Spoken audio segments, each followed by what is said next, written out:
মুক্তিযুদ্ধে নারীদের ভূমিকার নীরব ইতিহাসকে আলোকচিত্র সহ ৬টি মাধ্যমে ঠাঁই দিয়ে সাজানো প্রদর্শনী শেষ হলো রাজধানীর আলিয়ঁস প্রসেসে। যুদ্ধ এখনো শেষ হয়নি শিরোনামে প্রদর্শনীটিতে ৩০ নারী মুক্তিযোদ্ধা ও বীরাঙ্গনার অবদান তুলে ধরা হয়েছে। নতুন প্রজন্মের কাছে তাদের অবদানকে তুলে ধরার কাজটি করেছেন আলোকচিত্রী মাশরুক আহমেদ। আরও জানাচ্ছেন পার্থ সঞ্জয়।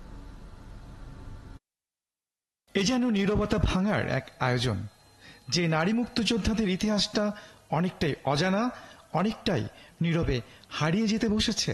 সে ইতিহাসটাই যুদ্ধ এখনো শেষ হয়নি শিরোনামে আলিয়ঁসের গ্যালারিতে তুলে এনেছেন আলোকচিত্রী মাশরুক আহমেদ। ২০১৬ সাল থেকে তার এই যাত্রার অনুপ্রেরণাটা ২০১৩-এর শাহবাগ আন্দোলন। ওই সময়ে আমি সবার সাথেই প্লেকার্ড হাতে গান গেতাম এবং মিছিল করতাম সবার সাথে। এক সময় আমি কাঞ্চনমালা খালার একটা বক্তব্য শুনি।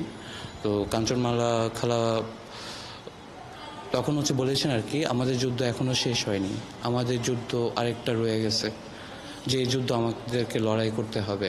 আমি যদি মরেও যাই, সে যুদ্ধ আমার আত্মাটা যাবে সেই যুদ্ধে। তো এই কথাটা আমাকে অনেক বেশি ইন্সপিরেশন করে। ৬টি মাধ্যমে মুক্তিযুদ্ধে নারীর বয়ানকে তুলে এনেছেন মাশরুক। বহুমাত্রিক এই প্রদর্শনীতে স্থান পেয়েছে বীরাঙ্গনা ফিরদৌসী প্রিয়ভাষিনী থেকে শুরু করে ময়মনসিংহের ময়মুনা খাতুন, সিরাজগঞ্জের রাহেলা বেগম, সুনামগঞ্জের কাকন বিবির মতো ৩০ জন নারী বীর মুক্তিযোদ্ধার আলোকচিত্র, যুদ্ধকালীন তাঁদের স্মৃতিবিজড়িত স্থানের ছবি ও সাক্ষাৎকার। ৭ বছর ধরে দেশের বিভিন্ন প্রান্তে ঘুরে এসব নারী মুক্তিযোদ্ধাদের কথা তুলে এনেছেন আলোকচিত্রী। এক্সিবিশনে ৬টা মিডিয়ামের পেছনে যে সবচেয়ে বড় কারণ, যেটা ওনাদের গল্পগুলো এত এনার্জেটিক, এত বাল্ক, সেটা আমি আমার প্রথমে মনে হলো ফটোগ্রাফি দিয়ে আমি এটাকে ধরতে পারবো না। নতুন প্রজন্মের জন্য এই আয়োজনে তারা ঘুরে ঘুরে দেখেছেন প্রদর্শনীটি, শুনেছেন তাদের অডিও সাক্ষাৎকার। They talked about a lot about the birth and pregnancy while the war was there, and they talked about the death of many children in the womb and outside the womb.